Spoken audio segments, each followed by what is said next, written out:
नमस्कार।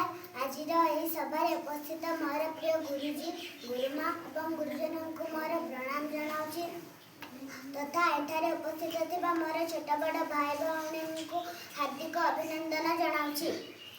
आज हूँ जनवरी मास 26 तारीख जहाँ को सारा भारत वर्ष रे साधारणतंत्र दिवस रूपे पालन करा जाउछि।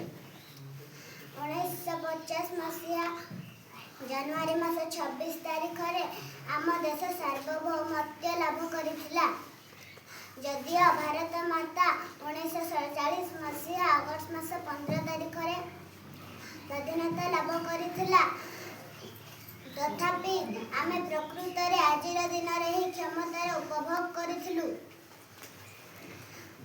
आज आम संविधान प्रणयन होइथिला।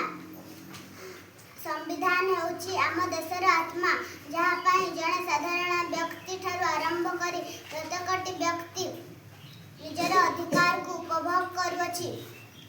Doctor B R. आंबेडकर नेतृत्व रे 2 वर्ष 11 मास 18 दिन रे यहाँ प्रस्तुत करा जाइथिला। तेणु डॉक्टर बी.आर. आंबेडकर को संविधान रे जनक बोली कहा जाए।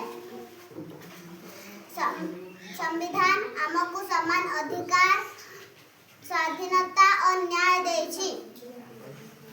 यह सहित देश प्रति कर्तव्यबोध मध्य सिखाइछि। मो मतरे गणतंत्र अधिकार हेउछि गणतंत्र केवल मताधिकार नुहे बरं सचेतन सुनागरिक हेबा।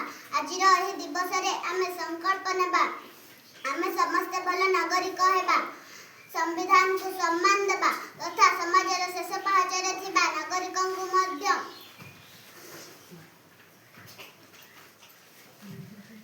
गणतंत्र स्वाद चखाइबा। आम देशर एकता एवं अखंडता को बजाय रखिबा। आजिर एही दिवस रे मते किछि कहिबार सुयोग मिलिथिबारु मु निजको धन्य मन करूछि एवं समस्त को धन्यवाद अर्पण करी मु मोर वक्तव्य को एठारे समाप्त करूछि।